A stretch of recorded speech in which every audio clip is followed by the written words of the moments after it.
Hello प्यारे विद्यार्थियों, आज से हम लोग एक नए सफ़र को प्रारंभ कर रहे हैं। मतलब मैं बात कर रहा हूँ कि हिंदी माध्यम के जो छात्र हैं उनके लिए हम अलग से फिजिक्स की भी वीडियो की सीरीज़ रिलीज़ कर रहे हैं। मतलब आपकी रसायन शास्त्र के अध्ययन के साथ साथ भौतिक शास्त्र का भी कंटिन्यू ये सफ़र, ये कारवा आज हम लोग प्रारंभ कर रहे हैं। तो चलिए, सबसे पहले क्लास 12वीं की अगर बात की जाए तो क्लास 12th के फिजिक्स में आप इतना समझ लीजिए कि जो पूरा क्लास 12th का फिजिक्स है वो वास्तव में अपने पहले चैप्टर पे डिपेंड करता है। 60 to 80% पोर्शन ना पूरे सिलेबस का। और वो पहला चैप्टर कौन सा है? तो स्थिर वैद्युत इलेक्ट्रोस्टैटिक। जिस बच्चे का कहा जाता है, जिस बच्चे का ना इलेक्ट्रोस्टैटिक वाले पार्ट पे कमांड आ गया ना, वो खेल जाता है ना। पूरा 12th फिजिक्स उसके मुट्ठी में बस जाता है, इतना आप समझ के रखिए। बस अलग से आपको ऑप्टिक्स की पढ़ाई करनी पड़ेगी, थोड़ा बहुत मॉडर्न फिजिक्स पढ़ना पड़ेगा। अदरवाइज लगभग 50 से 60% हिस्सा आप समझ लीजिए आप इलेक्ट्रोस्टैटिक के बिहाफ पर ही बाकी सारे कंटेंट को समझने में सक्षम हो जाएंगे। और फिजिक्स की तो खूबसूरती यही है कि इसमें आपको चीज़ें याद करने से ज़्यादा आपको चीज़ें समझ कर आगे बढ़नी है, एक दो दूसरे को चीज़ों को जोड़ते जाना है।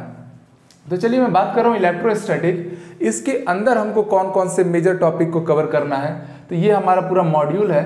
इसमें हम सबसे पहले बात करेंगे आवेश के बारे में। अब भी आवेश क्या है, उसकी प्रकृति क्या है, उसके प्रकार कितने प्रकार के होते हैं और उसके क्या सामान्य गुणधर्म हैं। आज का पूरा लेक्चर हम लोग इसी टॉपिक पे सेंटर्ड करेंगे, मतलब केंद्रित करेंगे। ओके। और दूसरा टॉपिक आता है कूलाम का नियम या स्थिर वैद्युत बल, इलेक्ट्रोस्टैटिक फोर्स के बारे में हम पढ़ेंगे। फिर आपका आते हैं ये सारे के सारे टॉपिक अपने आप में एक एक चैप्टर बनेंगे ना। विद्युत क्षेत्र, इलेक्ट्रिक फील्ड। अब इसके अंदर बहुत सारे आप लोग को नियम पढ़ने हैं, जैसे गॉस के नियम आएंगे, या द्विध्रुव के लिए आप अलग से केस पढ़ेंगे, डायपोल के लिए। उनमें भी अलग अलग कंडीशंस हैं। आप गतिज ऊर्जा, कार्य का, द्विध्रुव आघूर्ण का मतलब टॉर्क का, वर्क का, और पोटेंशियल एनर्जी का, यूनिफॉर्म इलेक्ट्रिक फील्ड में आप लोग फॉर्मूला अलग अलग डिराइव करेंगे। सेम एक बार विद्युत क्षेत्र जिस बच्चे को समझ में आ गया, विद्युत विभव उतना ही आसान हो जाएगा, क्योंकि जो जो चीजें आप लोग विद्युत क्षेत्र में कर रहे होंगे वो काम आप लोग विद्युत विभव के लिए भी करेंगे।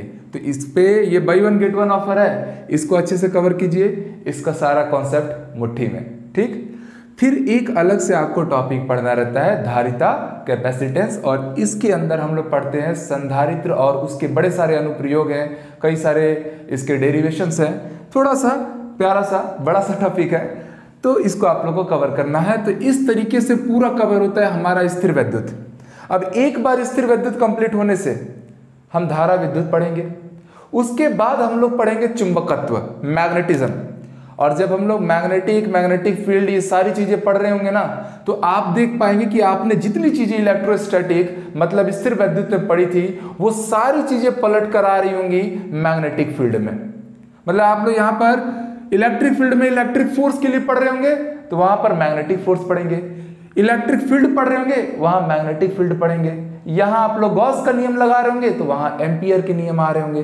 तो चीजें एकदम आसान होने वाली है। मैं बार बार यही कह रहा हूं कि क्लास 12th की जो पूरी आत्मा है वो निर्धारित है किसके अंदर समाहित है? स्थिर विद्युत पे। इसको संभालिए, सारी चीजें आसान होने वाली है और खूब मजा आने वाला है। मिलकर इस सफर को तय करेंगे हम लोग। आपका साथ बने रहे, और वीडियो अगर आप लोग के लिए हेल्पफुल लगता है कि हाँ कंटेंट में कुछ बात है, तो अपने दोस्तों को भी जरूर शेयर कीजिए। तो चलिए, आज का हम सफ़र यहीं से प्रारंभ करेंगे। हम आज बात करेंगे आवेश, उनके प्रकार और गुणधर्म की। चलिए तो देखिएगा, हम पहले आरंभ कर रहे हैं बहुत ही आधारभूत चीज से। किससे? आवेश से। आवेश को क्या बोलेंगे? चार्ज बोलते हैं इंग्लिश में। ठीक। नाम लेते ही आप लोग के दिमाग में इलेक्ट्रॉन, प्रोटॉन, न्यूट्रॉन आ गए होंगे। स्वाभाविक सी बात है, आना भी चाहिए।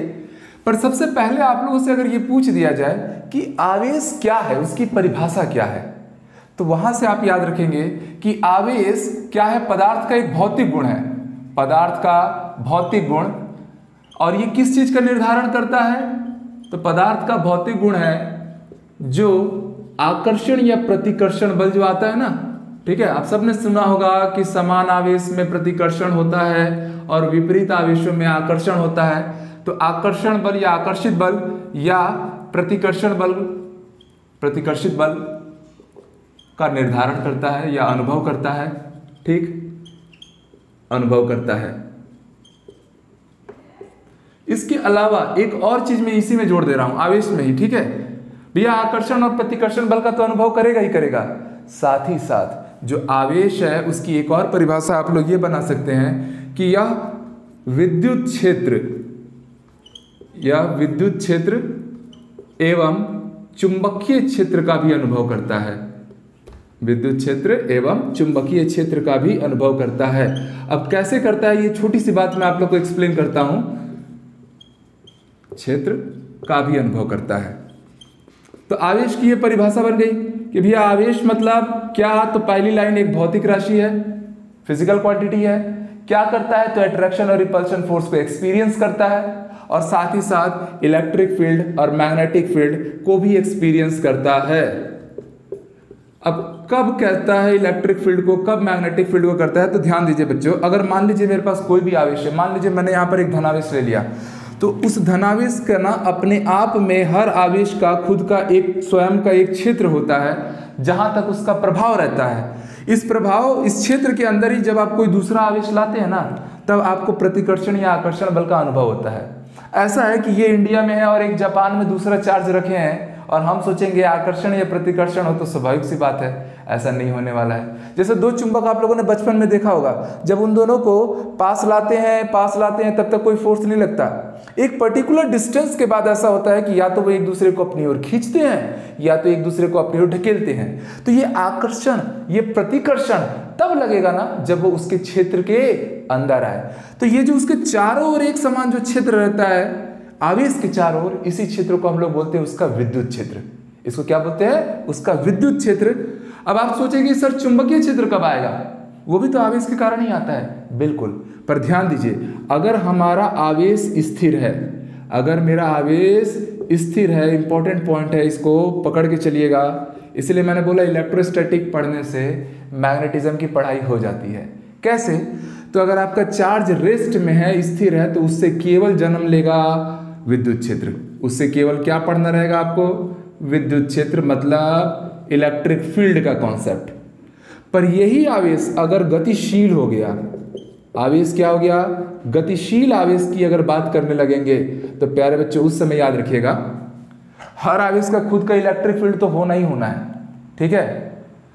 तो इलेक्ट्रिक फील्ड तो अभी भी रहेगा, विद्युत क्षेत्र तो अभी भी रहेगा, पर जब आवेश गति करने लगता है, त्वरित होने लगता है, तब उस समय उसके पास विद्युत क्षेत्र के साथ साथ चुंबकीय क्षेत्र भी जन्म ले लेता है। तो जब भी हम लोग मैग्नेटिक फील्ड, मैग्नेटिज्म, ये सब कॉन्सेप्ट पढ़ने जाएंगे तो वहां आप साफ साफ समझ लीजिएगा कि हमारा जो आवेश है वो क्या रहेगा? गत्यावस्था, डायनेमिक कंडीशन में रहेगा। और जब हम इलेक्ट्रोस्टैटिक पढ़ रहे हैं, मतलब हमने चार्ज को क्या किया है? रोक के रखा है, रेस्ट में रखा है, तो उस समय हम किसका कॉन्सेप्ट पढ़ेंगे? विद्युत क्षेत्र का कॉन्सेप्ट पढ़ेंगे। ये तो हुई पूरी की पूरी आवेश की परिभाषा। अब ये बात करते हैं कि ये जो आवेश है ये क्या है, इसकी प्रकृति क्या है। अच्छा, इसी में एक दो चीज़ें और मैं ऐड कर देता हूँ कि आवेश जो है उसकी इकाई याद रख लीजिएगा। यहाँ पर इकाई में लिख दे रहा हूँ, वो है कूलम, क्योंकि कूलम नाम के ही वैज्ञानिक से आया था ये कॉन्सेप्ट। तो कूलम है आवेश की इकाई।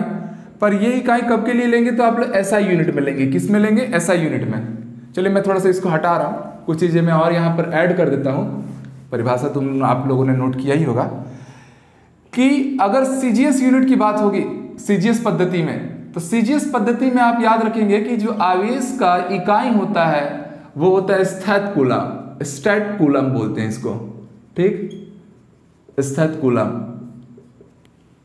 क्या संबंध है कूलम और स्टैट कूलम में? तो याद रखिएगा, एक कूलम जो आता है, एक कूलम चार्ज की जो वैल्यू आती है वो 3 × 10⁹ स्थैत कूलम के बराबर आती है।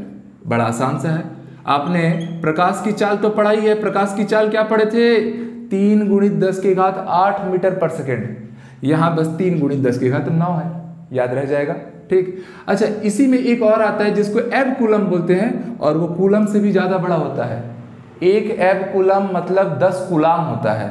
इसका मतलब 1 कूलम बराबर क्या लिखूंगा, 1/10 एब कूलम।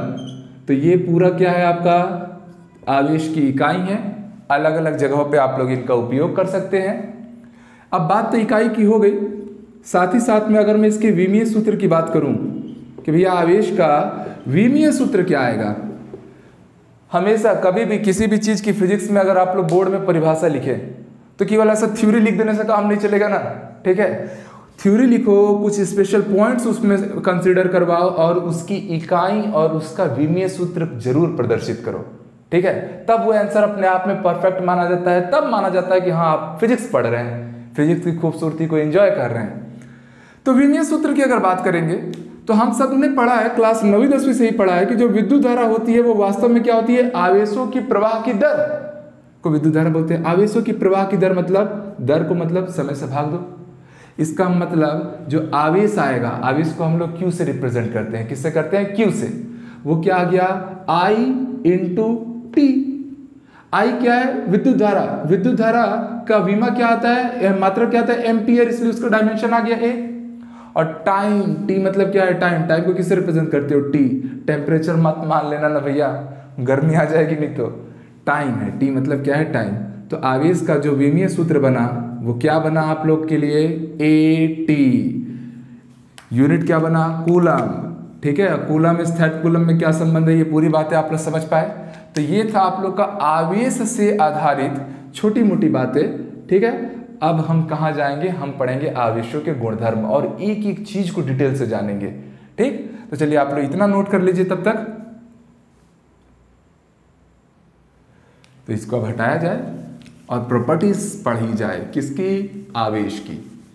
पूरी चीजों को देखिए एकदम सिलेबस के अकॉर्डिंग, ऐसा भागने की जरूरत नहीं है। फिजिक्स इतना खूबसूरत सब्जेक्ट है कि इसमें अगर आपने अपने बेसिक फंडे को अच्छा रखा तो सारी चीज़ें ना आपकी उंगलियों पे नाचेंगी। और बेसिक ही आपका थोड़ा सा अधर में चले गया, मतलब नीचे आ गया, तो फिजिक्स ऊपर से जाने लगता है दिमाग के। कई बार लोग बोलते हैं टफ लगता है, स्पेशली मेडिकल स्टूडेंट को तो और ज़्यादा टफ लगता है। कारण क्या है, हम कॉन्सेप्चुअल पार्ट पे, बेसिक पार्ट पे वर्क नहीं किए रहते हैं, इसलिए दिक्कत हो जाती है, ठीक। तो चलिए हम अब पढ़ने वाले हैं क्या, आवेशों के गुणधर्म, ठीक है। जो आवेश है उसका क्या पढ़ने वाले हैं कि क्या क्या प्रॉपर्टी होती है आवेश में। तो सबसे पहली प्रॉपर्टी तो हम उसके प्रकार ही देख लेते हैं कि कोई भी जो पिंड है, कोई भी जो वस्तु है, ठीक है, वो कितने प्रकार के आवेश को रख सकता है। तो आप सबको पता है ये 2 प्रकार के आवेश रख सकता है। एक होता है धनावेश। धनावेश तब आएगा, कोई भी पिंड, कोई भी वस्तु धनावेशित तब होगी जब उसमें प्रोटॉनों की संख्या इलेक्ट्रॉनों की संख्या से क्या हो जाए, ज्यादा हो जाए। और दूसरा आवेश आ सकता है ऋणावेश। ऋणावेश तो तब होगा जब उसमें इलेक्ट्रॉनों की संख्या प्रोटॉनों की संख्या से ज़्यादा हो जाए, क्योंकि इलेक्ट्रॉन जो होते हैं वो ऋणावेशित होते हैं। तो अगर उनकी संख्या ज़्यादा हो रही है धनावेशों से, तो जो पूरा पिंड है, जो पूरा वस्तु है, वो कैसा हो जाएगा, ऋणावेशित हो जाएगा, ठीक।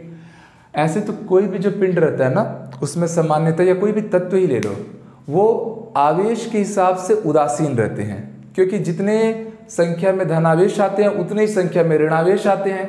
मान इनके बराबर आते हैं, प्रोटॉन का आवेश, इलेक्ट्रॉन का आवेश दोनों बराबर है और संख्या भी समान है, पर इनके सिंबल, इनका प्रकृति विपरीत है, एक दूसरे को कैंसिल कर देंगे ऐसे ऐसे और उदासीन हो जाते हैं, ठीक। चलिए आवेश के हमने प्रकार तो पढ़ लिए, और क्या क्या गुणधर्म है। तो प्यारे बच्चों आप सभी जानते हैं कि जो समान आवेश होता है, 2 समान आवेश, 2 समान आवेशों के मध्य हमेशा क्या लगता है, प्रतिकर्षण लगता है, ठीक है। 2 समान आवेशों के मध्य हमेशा क्या लगता है, प्रतिकर्षण। और अगर 2 विपरीत आवेश रहेंगे, मतलब एक धनावेश है और दूसरा क्या है, विपरीत, मतलब ऋण आवेश है, एक पॉजिटिव चार्ज है, एक नेगेटिव चार्ज है, तो इनके बीच में कौन सा आएगा, आकर्षण की प्रकृति होगी, मतलब एक दूसरे को परस्पर अपनी ओर क्या करेंगे, खींचेंगे। जैसे समझ लो ये धनावेश है, ये भी धनावेश है, तो ये क्या कर रहा होगा, ये उसको उधर ढकेल रहा होगा और वो भाई साहब इसको इधर ढकेल रहा होगा। बट अगर एक धनावेश है और दूसरा ऋण आवेश है, तो ये क्या कर रहा होगा, ये उसको अपनी ओर खींच रहा होगा, समझिएगा, ये जो चार्ज है इसको अपनी ओर खींच रहा होगा और ये इसको अपनी ओर खींच रहा होगा। तो यहाँ पर म्यूचुअली क्या हो रहा है, अट्रैक्शन का नेचर हो रहा है, और यहाँ पर क्या हो रहा है, रिपल्शन का नेचर हो रहा है। इसको कुछ ऐसा समझिए कि मान लीजिए आप एक बड़े से प्यारे से सुंदर से लड़के हैं, थोड़ा लड़कों पे आधारित है ना, और आपने एक नई नई गाड़ी खरीदी। मान लीजिए आपने बढ़िया महंगी वाली बाइक ली, KTM ड्यूक टाइप की, और आप उसको रोड पे दौड़ा रहे हैं, एकदम नया नया फील कर रहे हैं, ये हवा कहती है क्या।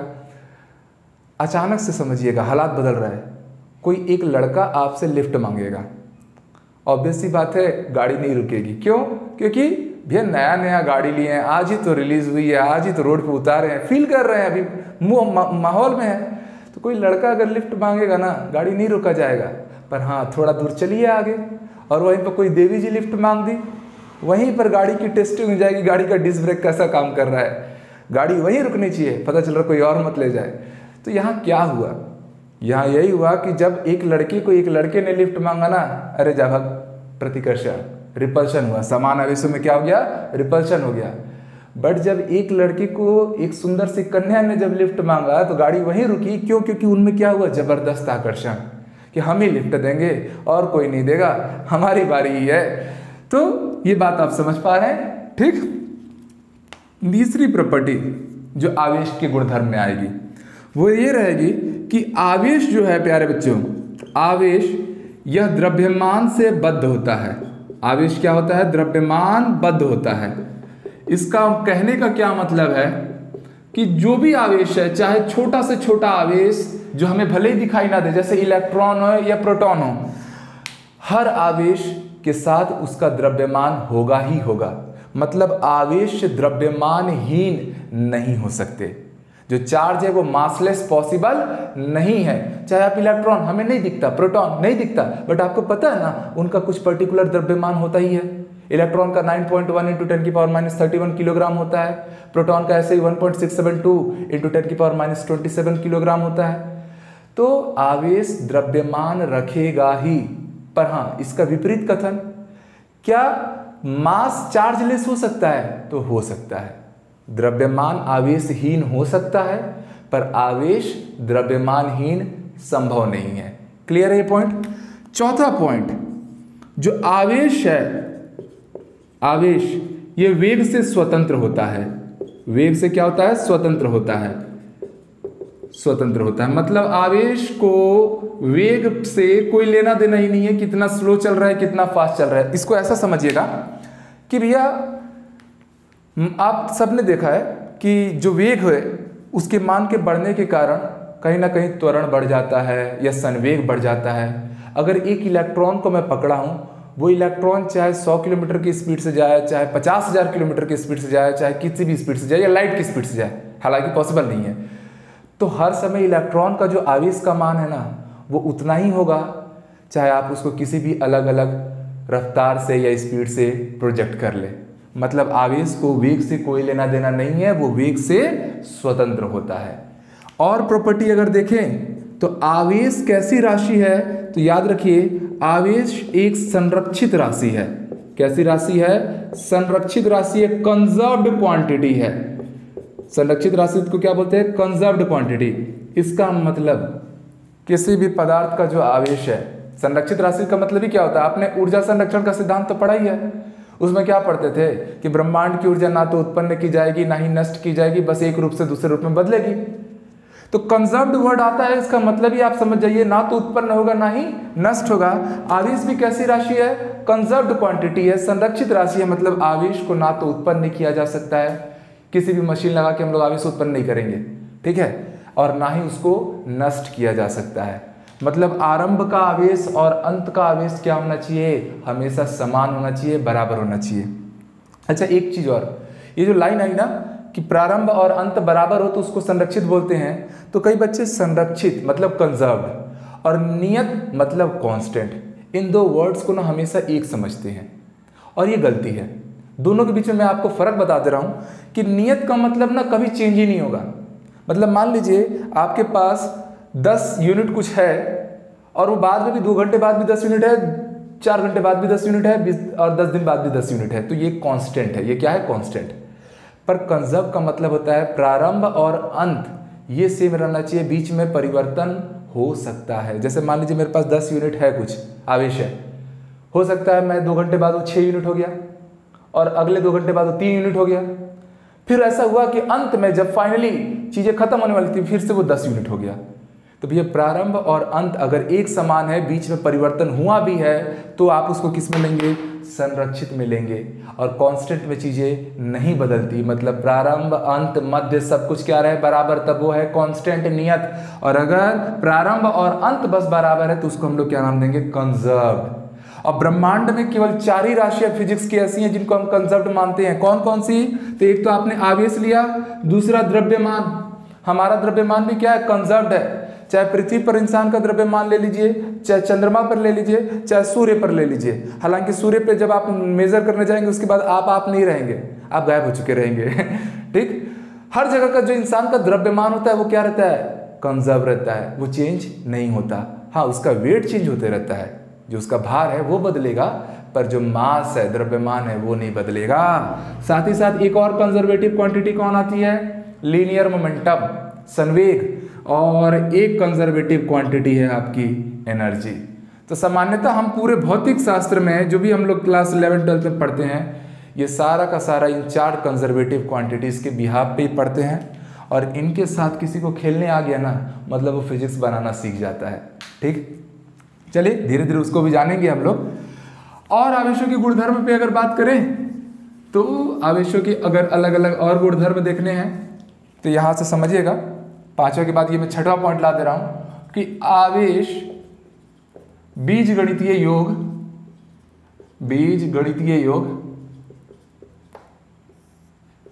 योग प्रदर्शित करते हैं। अब इस वाक्य का क्या मतलब हो गया कि भैया क्या मीनिंग हुआ?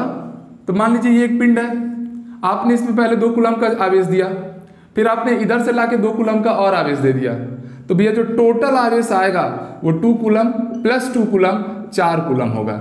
मतलब आप सीधे सीधे उनको बीजगणितीय नियमों से जोड़ सकते हैं। और यही से एक और पॉइंट सामने आ जाता है कि भैया इस तरीके से अगर मैं ध्यान से देखूंगा तो आवेश कैसी राशि होगी? तो आवेश एक अपने आप में अदिश राशि हो गई। जो इलेक्ट्रिक चार्ज होता है वो कैसा क्वांटिटी होता है? तो स्केलर क्वांटिटी होता है। पर इन सब के बावजूद जो सबसे इंपॉर्टेंट आवेश का गुणधर्म है, जो आपके कई बार एग्जाम में पूछा जाता है और उससे रिलेटेड सवाल भी बन जाते हैं, और वो गुण है आवेश का कि आवेश क्वांटीकृत होते हैं। आवेश क्या होते हैं? क्वांटीकृत होते हैं। अब यही चीज आपसे पूछ दे रहा है कि भैया आवेश का क्वांटाइजेशन ऑफ चार्ज क्या होता है? तो इसका मतलब समझिए कि किसी भी पिंड पर, किसी भी वस्तु पर जो टोटल आवेश आता है, जो कुल आवेश आता है, वो इलेक्ट्रॉन के आवेश का क्या होता है? पूर्ण गुणज होता है। इलेक्ट्रॉन के आवेश का क्या होता है? पूर्ण गुणज होता है। किसी भी वस्तु पर, ये परिभाषा लिख सकते हैं आप लोग अपने शब्दों में कि किसी भी वस्तु पर कुल आवेश का मान इलेक्ट्रॉन के आवेश का क्या होता है? पूर्ण गुणज होता है। n क्या है? पूर्णांक संख्या है। ठीक, ये एक इंटीजर नंबर है, मतलब या तो n की वैल्यू 0 होगी, 1 होगी, 2 होगी, 3 होगी एंड सो ऑन होगी। पर ये क्या n 1.5 होगा क्या? कभी नहीं होगा। 2.5 होगा क्या? कभी नहीं होगा। फ्रैक्शन में कभी नहीं आएगा। बात समझ में आ रहा है? मतलब कि कभी भी इलेक्ट्रॉन का जो चार्ज आएगा उससे हमेशा एक इंटीजर नंबर ही मल्टीप्लाई करना, उससे टोटल चार्ज लाना।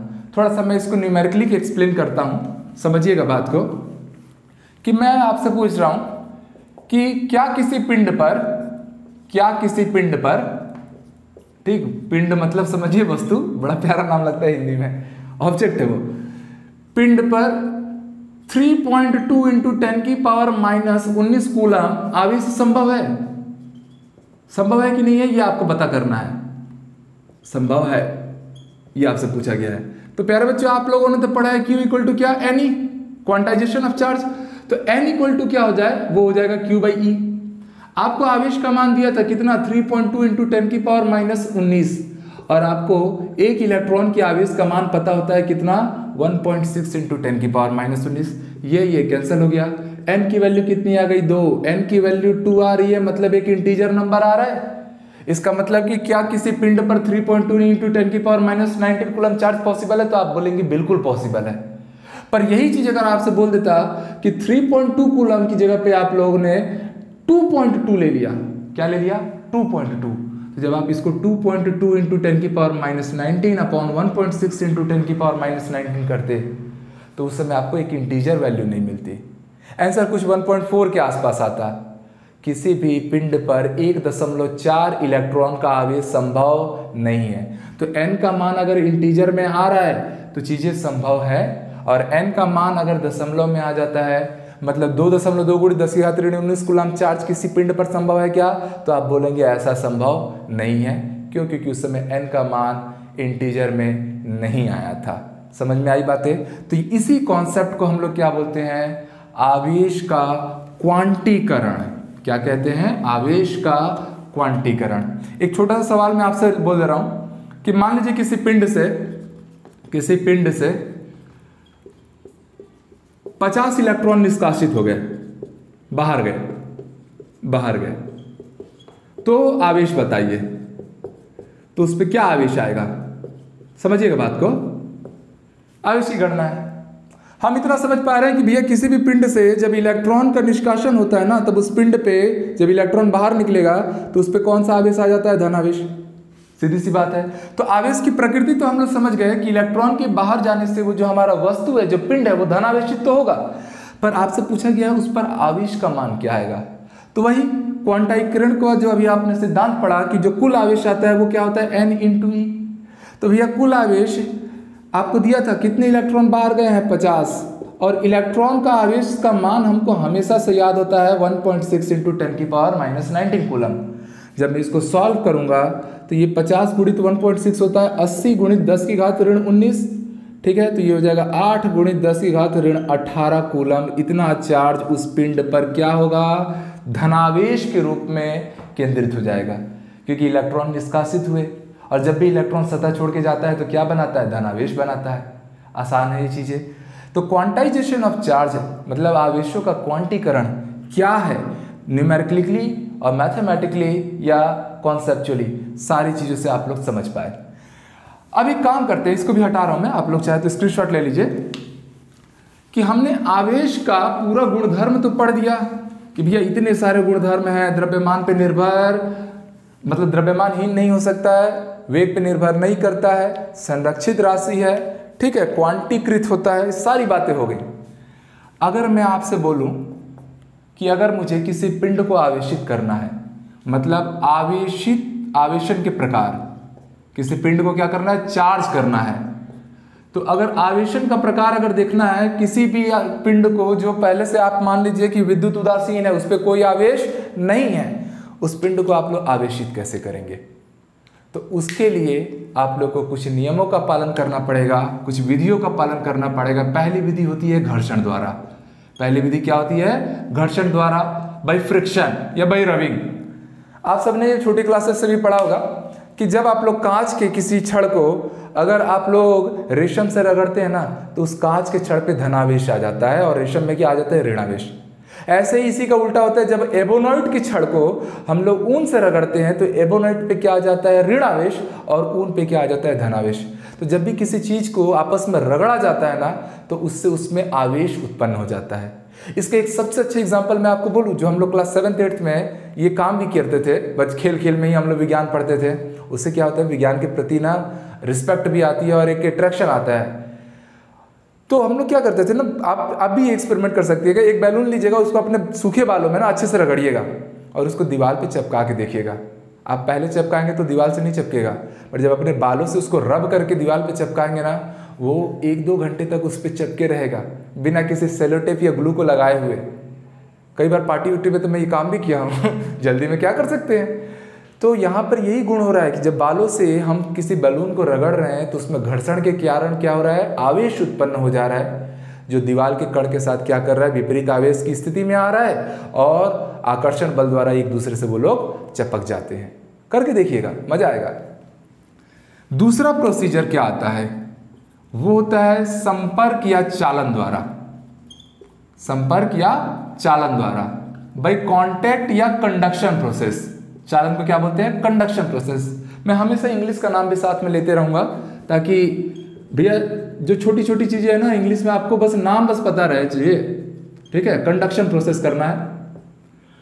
इसमें क्या होता है कि मान लीजिए एक पिंड है जिसपे मेरे पास 50 कूलम का चार्ज है और यहाँ एक ऐसा पिंड है जिसमें कोई चार्ज नहीं है, जीरो चार्ज है। एक काम कीजिए, इनको किसी वायर के द्वारा या फिर इनको आप सीधे संपर्क में ला दीजिए। जब आप इनमें सीधे संपर्क में लाएंगे ना तो आवेश का गुण है कि आवेश से स्थानांतरित हो सकता है, ठीक है। तो इसका टोटल चार्ज क्या होगा, इधर फ्लो करने लगेगा और ये फ्लो तब तक होगा जब तक ये चार्ज के हिसाब से साम्य अवस्था में ना आ जाए। मतलब पहले टोटल चार्ज क्या था, 50 प्लस 0 मतलब 50 कूलम का टोटल चार्ज था, तो बाद में 50 कूलम होना चाहिए। इसका मतलब कि बाद में इस पे 25 कूलम हो जाएगा और इस पे भी 25 कूलम हो जाएगा। तो चालन का मतलब ही होता है संपर्क।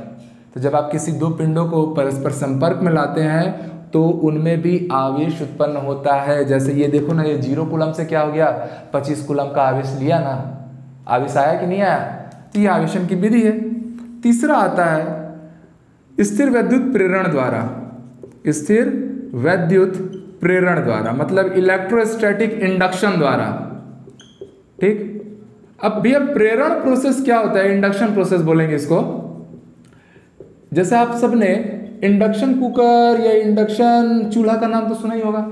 बर्तन रखते हैं, उसमें बर्तन गर्म हुए बिना खाना पकना, पानी उबलना सब शुरू हो जाता है। तो यहाँ भी वही काम करना है। इंडक्शन में क्या होता है कि एक बड़ा सा चार्ज, मान लो क्यू चार्ज है, मेरा धनावेश है, उसको किसी छोटे से सतह के पास जब मैं ले जाऊंगा ना, इस पे कोई आवेश नहीं है, पर इसके आवेश के प्रभाव के कारण, इसके धनावेश के प्रभाव के कारण क्या होगा, जो सामने वाला जो सतह है, जो सामने वाला सतह है वो क्या है, अभी उदासीन है। वो क्या है, उदासीन है। पर जब मैं इसके क्षेत्र में लाता हूं तो इस पे विपरीत आवेश जन्म लेने लगता है। और यहाँ पर अगर धन आवेश है तो यहाँ क्या जन्म लेगा, ऋण आवेश। चूंकि यहाँ पर प्रारंभ में आवेश क्या था, शून्य था, और आवेश कैसी राशि है, संरक्षित राशि है, मतलब प्रारंभ अंत बराबर होगी। तो जितना ऋण आवेश इसके सामने के सतह में आएगा उतना ही धनावेश इसके क्या होगा, पीछे के सतह में आएगा। मतलब इसका उदासीन व्यवहार अभी भी है, पर सामने से ये क्या हो गया है, चार्ज हो गया है। चार्ज बढ़ गया ना, धनावेश ऋणावेश आपस में क्या हो गया, बढ़ चुके हैं। तो किसी बड़े से धनावेश के पास या किसी बड़े से आवेशित पिंड के पास किसी दूसरे चालक सतह को जब लाया जाता है तो उसके सतह पर बिना संपर्क के विपरीत आवेश उत्पन्न हो जाता है। इस घटना को ही हम लोग क्या बोलते हैं, प्रेरण, इंडक्शन प्रोसेस। तो ये था आप लोग का आवेशों का, जो आप किसी भी पिंड को कैसे आवेशित कर सकते हैं। तो ये 2 या 3 विधियां हैं, इसका आप उपयोग कर सकते हैं। इसको आप लोग नोट कर लीजिए। चलिए, आवेशन की विधियों के बाद एक नया टॉपिक हम लोग स्टार्ट कर रहे हैं, और वो है, ये इंपॉर्टेंट रहेगा ना, इसको बोलेंगे आवेशों का वितरण।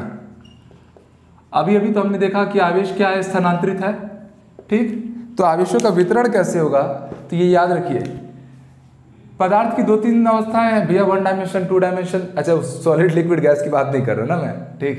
तो आवेशों की अगर वितरण की अगर विधियां देखनी है तो यहाँ पर आप 3 इंपॉर्टेंट प्रोसेस पढ़ेंगे, और इसको आपको दिमाग में रखना है, क्योंकि केवल इसी चैप्टर में नहीं, आगे भी काम आएगा ना। पहली विधि होती है, उसको हम लोग बोलते हैं रैखिक आवेश वितरण। रैखिक आवेश वितरण। एक बात समझिएगा, मैं आपको एक इंपॉर्टेंट सा नोट करके पॉइंट बता देता हूं, उसको आप लोग अपनी कॉपी में नोट करके लिख सकते हैं, कि जो आवेश होता है ना, वो किसी भी चालक पर जब आप आवेश देते हैं तो वो संपूर्ण आवेश ना उसके पृष्ठ पर आकर बैठ जाता है। सारा आवेश कहाँ आएगा, पृष्ठ पर आकर बैठ जाएगा। इसका मतलब चाहे खोखला गोला हो चाहे सॉलिड गोला हो, अगर आपने क्यू आवेश दिया है तो खोखला गोला के भी सतह पे ही मिलेगा, और ठोस गोला है तो उसके भी सतह पे मिलेगा। केंद्र में अंदर आवेश नहीं जाते, सारा का सारा आवेश कहाँ आ जाता है, पृष्ठ पर आ जाता है, सरफेस पर आ जाता है। क्लियर। तो एक सॉलिड स्फीयर और हॉलो स्फीयर के चार्जेस अगर सेम कंडीशन रखे गए हैं तो आपस में क्या होंगे, बराबर होंगे। यानी कि हॉलो स्फीयर के कुछ अंदर है, सरफेस पे कुछ और है, तो वैल्यू अलग अलग आएगी, नहीं आएगी, ठीक।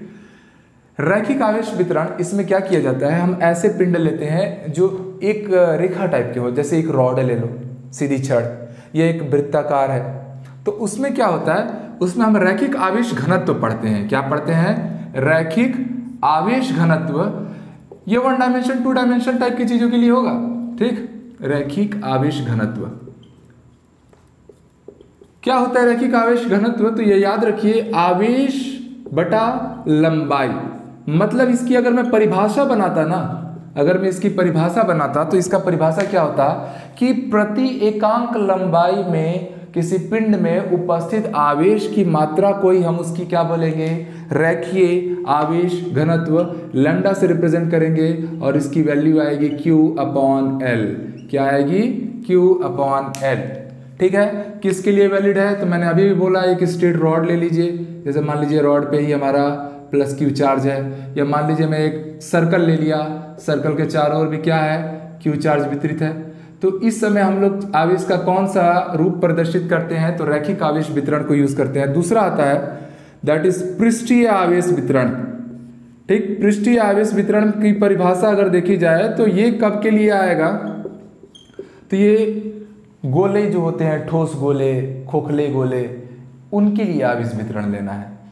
इसकी परिभाषा क्या होगी कि प्रति एकांक क्षेत्रफल में, यहाँ क्या थी लंबाई, अब यहाँ क्या लेना है, क्षेत्रफल, कि प्रति एकांक क्षेत्रफल में किसी चालक पर कुल उपस्थित आवेश की मात्रा को ही हम उसका क्या बोलेंगे, पृष्ठीय आवेश वितरण, या उसी को हम लोग क्या बोलेंगे, पृष्ठीय आवेश घनत्व। पृष्ठीय आवेश वितरण क्या हो गया, प्रोसीजर हो गया, और उसमें हम फॉर्मूला किसका ला रहे हैं, घनत्व का। क्या बनेगा फॉर्मूला कि भैया कुल आवेश किसमें, एकांक क्षेत्रफल में। कुल आवेश कहाँ लेना है, एकांक क्षेत्रफल में लेना है। इसका जो निरूपण होता है पृष्ठीय आवेश घनत्व, उसको हम निरूपित करते हैं सिग्मा से। तो यहाँ पर सिग्मा इक्वल टू क्या बना, Q/A। ये मान लो 1 डायमेंशनल था इसलिए लेंथ आया, ये 2 डायमेंशनल है इसलिए एरिया आया। तो ऑब्वियस सी बात है कोई 3 डायमेंशनल भी होगा और 3 डायमेंशनल में क्या आएगा, आयतन आएगा। तो वहां पर हम लोग क्या लेंगे, आयतन आवेश घनत्व, ठीक, या आयतन आवेश वितरण। इसकी क्या परिभाषा होगी कि किसी पिंड पर प्रति एकांक आयतन में या किसी आयतन में कुल उपस्थित आवेशों की जो मात्रा है, जो संख्या है, वही क्या है, उसका आयतन आवेश घनत्व है, रो से रिप्रेजेंट करेंगे। और इसका फाइनल फॉर्मूला बन जाएगा आवेश बटा आयतन, मतलब कि जो रो आएगा वो Q/वॉल्यूम आएगा। तो इस तरीके से आप लोग क्या कर सकते हैं, आवेशों का वितरण कर सकते हैं। तो आज के लेक्चर में हमने स्टार्टिंग की, बहुत छोटी छोटी और आसान आसान बातें की हैं कि भैया आवेश क्या है, उसकी प्रकृति क्या है, उसके गुणधर्म क्या है, और एक एक पॉइंट को डिटेल से जाना। फिर हमने आवेशों का वितरण भी जाना कि 3 प्रकार का आवेश वितरण करेंगे आप लोग, रैखिक आवेश वितरण, पृष्ठीय आवेश वितरण और आयतन आवेश वितरण, और उनके घनत्व का फॉर्मूला लाएंगे। ठीक, तो आज के लिए इतना ही। नेक्स्ट वीडियो में हम लोग कूलाम के नियम को पढ़ेंगे जो बहुत इंपॉर्टेंट रहने वाला है। तो मिलते हैं अगले क्लास में, तब तक के लिए सारी चीज़ों को आप लोग नोट करके रखिए। Have a very great day.